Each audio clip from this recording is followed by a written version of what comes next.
Assalamualaikum warahmatullahi wabarakatuh. Salam solidaritas, salam perjuangan. Tahun 1998 adalah tonggak sejarah bagi demokrasi di Indonesia. 98 di mana pintu keran demokrasi dibuka seluas-luasnya di Indonesia. Selama 32 tahun Orde Baru berkuasa, masyarakat di Indonesia tidak bebas mengeluarkan pendapatnya, tidak bebas berserikat, tidak bebas berorganisasi. Nah, pada tahun 98, masyarakat Indonesia pada akhirnya bisa mendirikan serikat pekerja, serikat buruh, yang kemudian menjadi landasan utama bagi serikat buruh untuk mendirikan serikat pekerja selain di luar SPSI. Nah, melalui keputusan Presiden nomor 83 tahun 1998 dibuat aturan khusus mengenai serikat pekerja dengan dikeluarkannya Undang-Undang Serikat Pekerja tahun 2001 nomor 21 tahun 2000. Nah, hari ini kita akan memperbincangkan dan mendiskusikan khusus berbicara tentang serikat pekerja atau serikat buruh.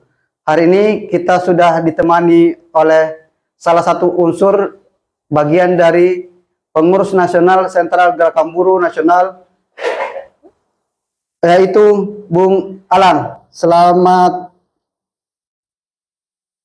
siang, Bung Alang. Ya, selamat siang. Gimana kabarnya?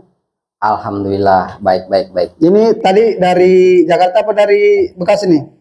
Dari Bekasi ke Jakarta langsung ke Tangerang karena dikontak sama salah satunya Bung Akbar, selain juga ada kawan-kawan. Oke, hari ini kita akan memperbincangkan, mendiskusikan lah tentang serikat pekerja, serikat buruh. Nah, pada zaman Orde Baru itu kan serikat pekerja dibatasi ya. Jadi waktu zaman Orde Baru itu kan serikat pekerja, serikat buruh itu kan hanya ada satu serikat buruh yang diperbolehkan oleh negara pada saat itu ya, yaitu SPSI. Ya. Nah, enggak ya? Nah, setelah 98 itu kan menjamur tuh, apalagi dengan keluarnya Undang-Undang 21 tahun 2000 ya, tentang serikat pekerja, serikat buruh gitu. Nah, yang kemudian melahirkan banyak serikat buruh, termasuk salah satunya itu kan serikat buruh yang Bung Alang ada saat ini ya, itu ya, itu SGBN gitu ya. Nah, kira-kira menurut Bung Alang sendiri gitu, apa sih arti penting dari serikat buruh untuk teman-teman buruh atau teman-teman pekerja di Indonesia gitulah? Kalau dibilang arti penting gitu ya bagi teman-teman pekerja, itu kan berkaitannya sama tentang pentingnya berserikat gitu ya, atau pentingnya berorganisasi. Nah, kenapa para pekerja ini penting untuk berorganisasi? Karena di sana para pekerja akan diajarkan banyak hal di dalam organisasi, diajarkan banyak hal. Salah satunya tentang aturan-aturan haknya, serta aturan-aturan berorganisasi, terus kemudian aturan-aturan lainnya yang melekat pada dirinya. Juga berbicara tentang HAM, karena yang melekat pada dirinya. Nah, itu tentunya juga berkaitan sama tujuan daripada serikat pekerja sendiri, sehingga berdampak pada pentingnya serikat pekerja atau pentingnya para pekerja berorganisasi. Oke. Nah, jadi ketika pekerja dia tidak berorganisasi, tentunya dia akan akan sedikit kesulitan. Pertama, ketika ada hak-haknya, normatif pekerja lah ya, normatif pekerjanya dilanggar. Nah, di bangku sekolahan gitu, di bangku-bangku di sekolah-sekolah formal itu tidak diajarkan.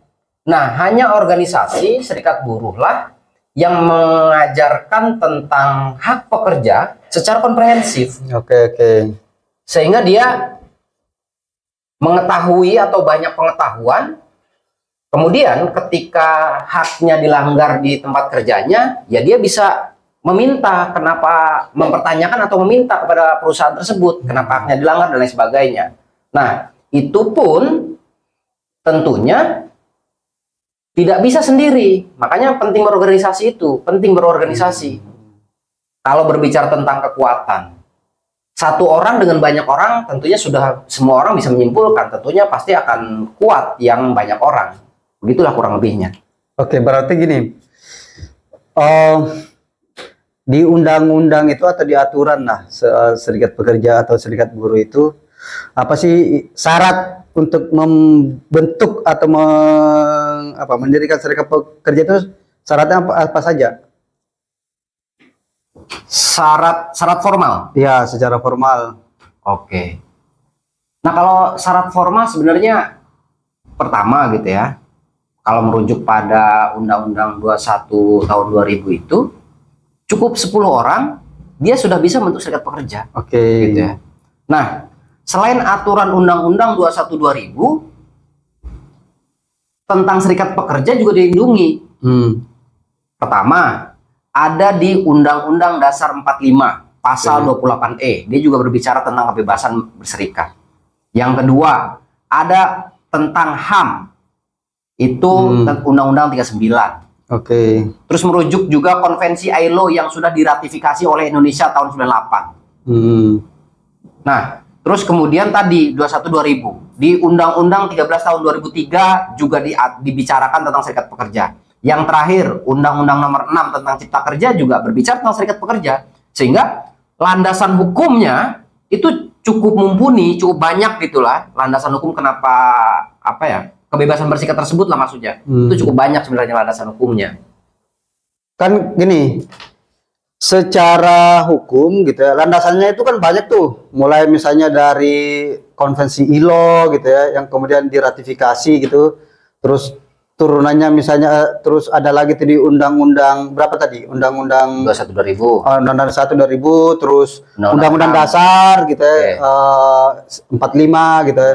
Terus tambah lagi undang-undang dasar. Sebetulnya kan secara hukum itu banyak banget tuh perlindungannya tuh. Ya. Syaratnya pun kalau menurut Bung Alang tadi kan simple banget sih ya, cuman 10 orang ya. Ya. Nah, 21 2000 bilang begitu. Cuman persoalannya adalah dari data dari kementerian, buruh formal yang berserikat gitu ya, itu kan masih sangat sedikit itu. Dari jumlah buruh formal ya mungkin sekitar 50-an juta lah buruh formal itu. Nah, yang berserikat itu tidak lebih dari berapa? Tidak lebih dari 4%. Kalau data terakhir Kemenaker itu sekitar 3,8% lah orang berserikat. Padahal kan simple itu. Biasanya apa sih menjadi persoalan itu, orang kok enggan berserikat gitu loh. Nah, itu apa yang menjadi persoalannya itu? Padahal aturannya sudah ada, perlindungannya banyak gitu ya. Membuat serikatnya pun ya simple, cuma butuh 10 orang. Itu kira-kira apa tuh yang menjadi persoalan tuh di teman-teman buruh tuh, kok masih sedikit yang berserikat tuh? Ya, sebenarnya tentang itu di organisasi kami juga membahas. Nah, itu ya gitu. Nah, itu di kita kan ada program organisasian tuh. Nah, itu berbicara tuh tentang hal-hal semacam tadi. Gitu ya. Jadi jumlah pekerja yang berapa juta gitu, jumlah formal tidak sampai 4% tuh yang berorganisasi. Gitu. Tidak sampai 4% yang berorganisasi. Nah, salah satu kenapa sulit orang berorganisasi, pertama itu adalah pengetahuan, gitu ya.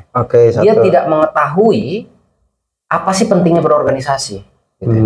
Makanya tadi di awal saya sudah sampaikan, karena di bangku formal itu tidak diajarkan, gitu ya.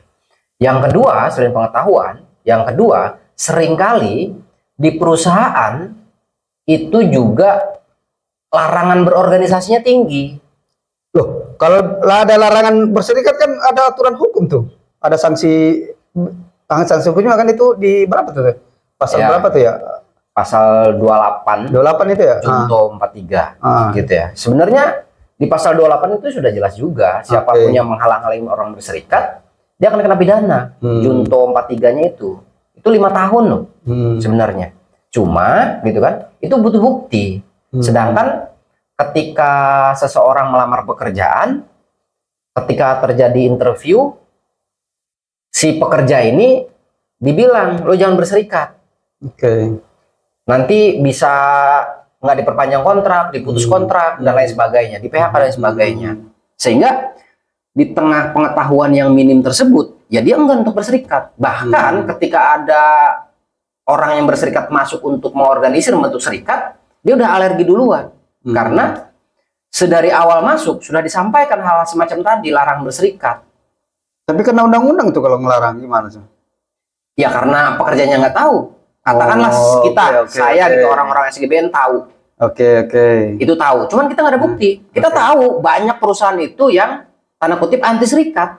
Cuman untuk membuktikan kita juga sulit, gitu loh. Nah, kira-kira tadi kan dibilang bahwa perusahaan itu ada dugaan gitu ya, melarang pekerjanya untuk berserikat. Nah, kenapa harus dilarang? Kan berserikat itu sesuai dengan tadi sudah dijabarkan ya aturannya gitu. Itu kan hak, bagian dari hak asasi seseorang gitu loh untuk berserikat. Nah, kenapa perusahaan mesti ngelarang-larang? Nah, di sini sebenarnya hal yang menarik dan penting untuk dipahami, terutama bagi kalangan manajemen atau pihak perusahaan gitu ya, bahwa sebenarnya dengan adanya serikat pekerja, perusahaan tersebut sejatinya atau sebenarnya bisa maju karena bekerja sama dengan serikat pekerja gitu ya.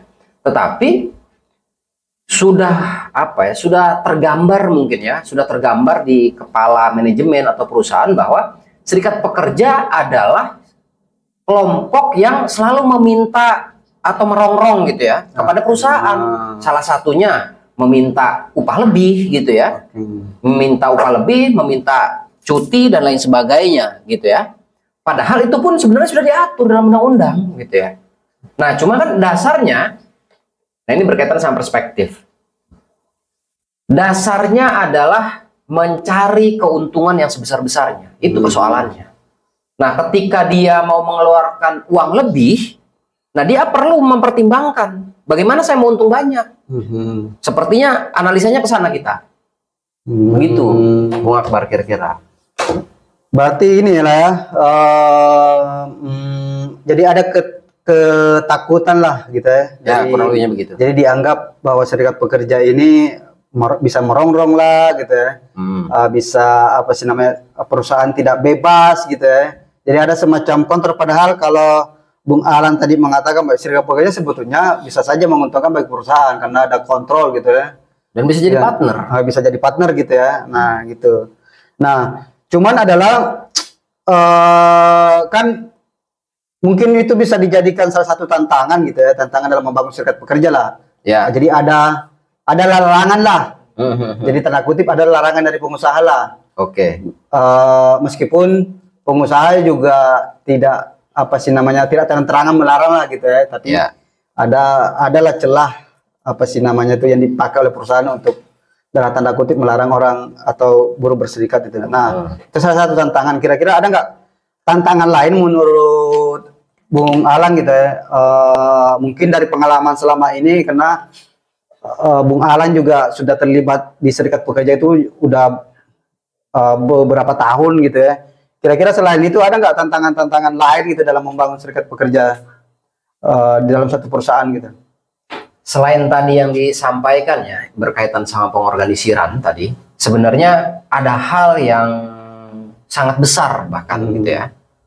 Hal yang sangat besar, salah satu tantangannya adalah penyatuan serikat-serikat buruh itu saat ini sulit gitu ya. Jadi penyatuan gerakan buruh saat ini memang sangat sulit dilakukan. Padahal upaya-upaya memang tak pernah henti. Upaya-upaya selalu kita berupaya agar menyatu untuk kayak kemarin menyatu berbicara tentang penolakan cipta kerja gitu ya. Tetapi itu sulit meskipun semua serikat pekerja menolak cipta kerja. Tapi untuk menyatu gerak bareng, katakanlah kalau serikat pekerja kan identik dengan turun ke jalan demo gitu ya. Untuk turun ke jalan bareng itu agak susah gitu ya, karena punya agenda masing-masing. Meskipun sama-sama menolak cipta kerja. Nah, dari penyatuan tersebut itu juga berdampak tuh tadi pada hal-hal pengorganisiran. Salah satu contohnya begini. ketika di tahun 2012 banyak gerakan buruh bersatu, solidaritas itu tinggi, terus kemudian berbicara bendera organisasi itu tanda kutip dianggap tidak ada. Nah, dalam kondisi tersebut pekerja-pekerja di pabrik antusias untuk berserikat, gitu ya, karena gerakan buruh saat itu sedang menyatu, gerakan buruh sedang tinggi, sehingga para pekerja malahan mencari serikat pekerja pada saat itu ya. Berarti ada faktor eksternal lah gitu ya. Jadi ada faktor eksternal. Ada perkembangan ini, ada perkembangan gerakan buruh, kemudian itu bisa memacu buruh untuk berserikat gitu ya. Nah, sebenarnya ada nggak tantangan lain misalnya apa namanya di dalam satu perusahaan gitu atau di tempat kerja itu, ada nggak tantangan lain yang dihadapi oleh teman-teman kita serikat pekerja dalam membangun serikat buruh tersebut? Selain itu ya, ada larangan dari perusahaan gitulah dalam tanda kutip gitu. Tantangan di dalam perusahaan. Taruhlah saya nih mau bangun serikat pekerja nih, gitu ya. Kan tinggal ngajak teman saya gitu 9 orang terus bangun serikat pekerja, serikat buruh gitu.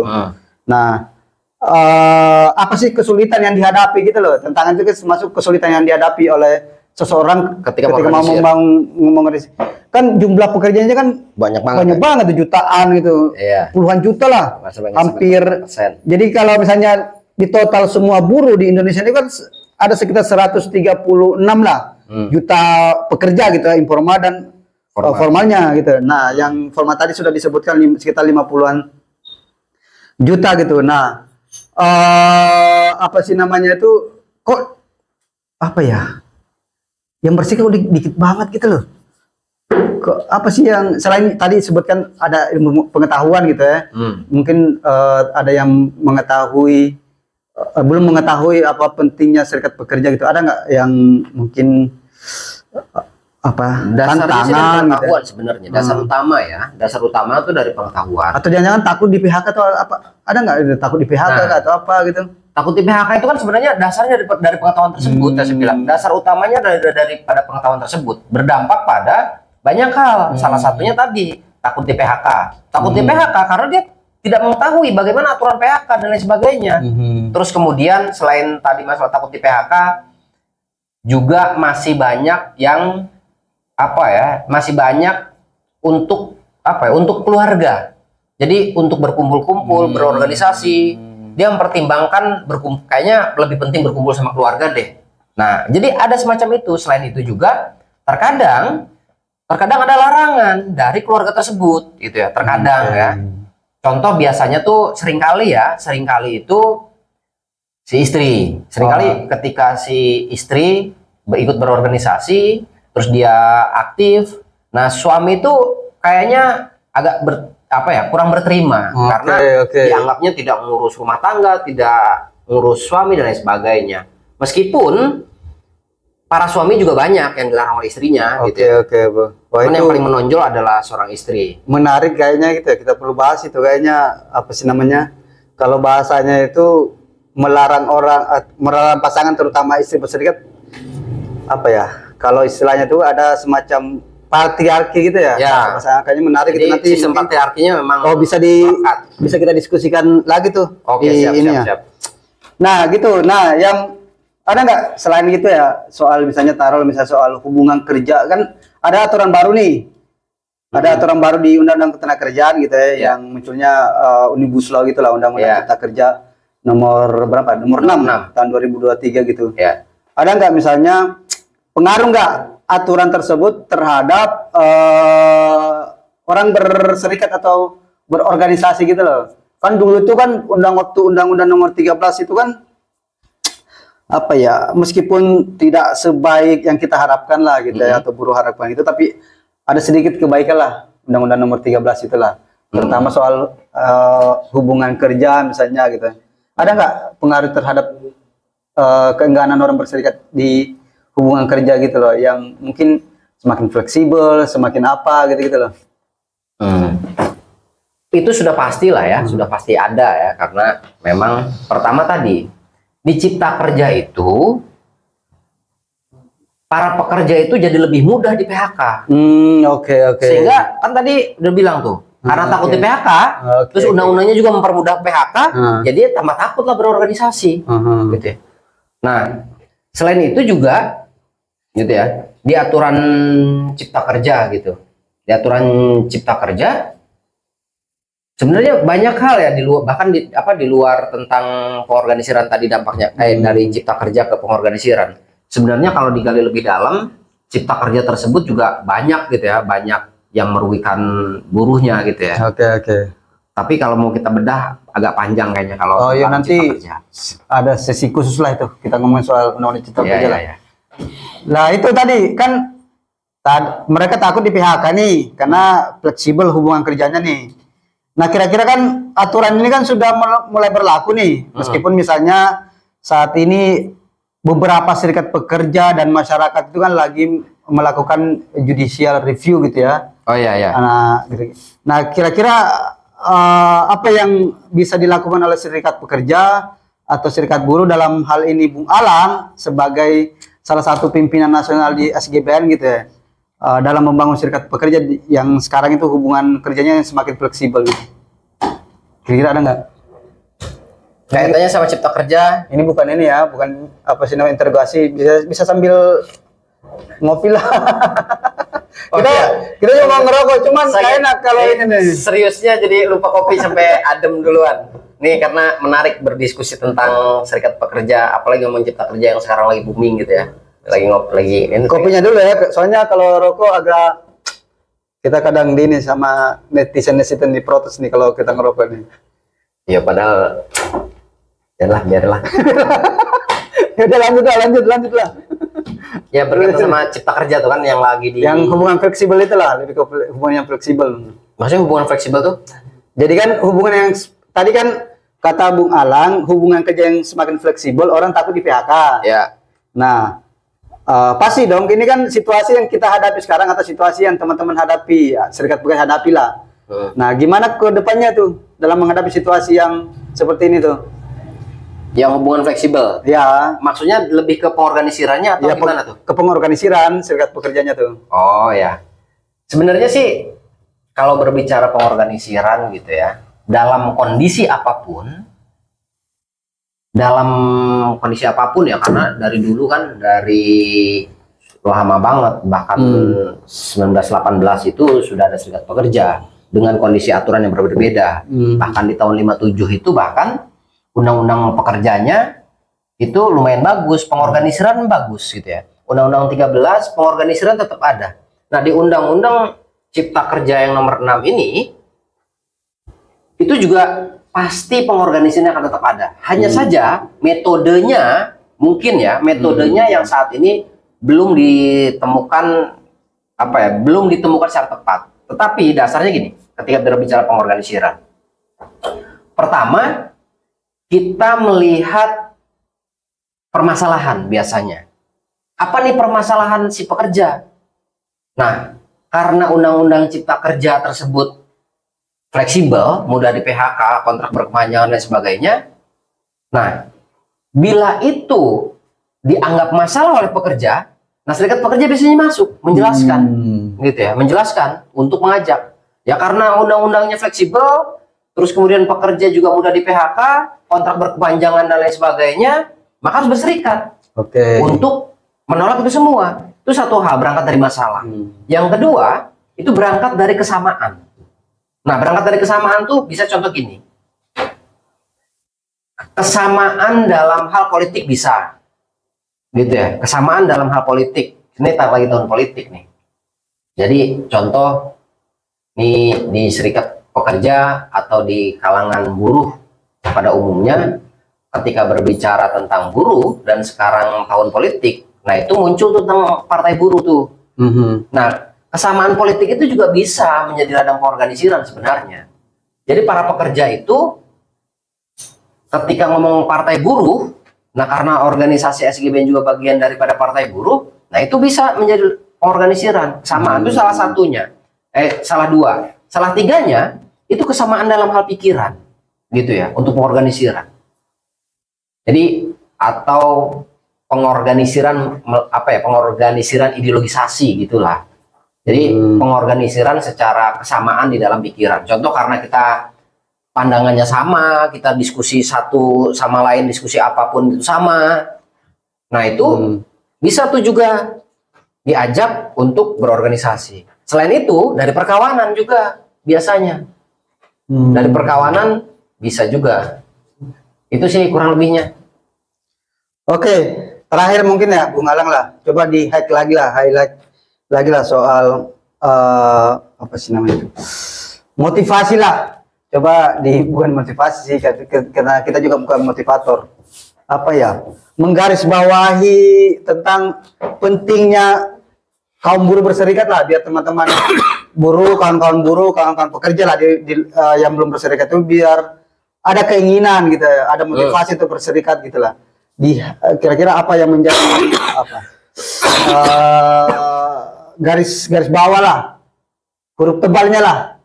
Nah, apa kira-kira yang bisa mengena di teman-teman pekerja buruh lah? Apa ya?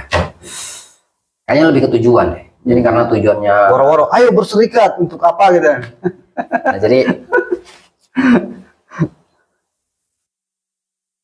berorganisasi itu tidak ada kerugian apapun. Oke. Dan dengan kita berorganisasi, kita akan terlepas daripada belenggu-belenggu yang ada, terutama belenggu yang ada di lingkungan perusahaan. Oke. Itulah kurang lebih lah moto untuk para pekerja agar dia berserikat. Berarti kaum buruh se-Indonesia berserikatlah. Kurang lebih begitulah. Untuk menghilangkan belenggu pada dirinya. Oke, gitu kawan-kawan semua. Hasil perbincangan dan diskusi kita hari ini bersama kawan Alang, Bung Alang, salah satu aktivis serikat buruh lah yang juga sudah lama melintang di dunia gerakan buruh di Indonesia. Berharap dari obrolan kita hari ini teman-teman teman-teman buruh, teman-teman pekerja gitu punya motivasi atau punya keinginan untuk membangun serikat pekerja atau di serikat buruh di tempat kerjanya. Itu obrolan kita hari ini, dan garis bawahnya adalah kaum buruh di Indonesia berserikatlah. Terima kasih, salam solidaritas, salam persatuan. Salam.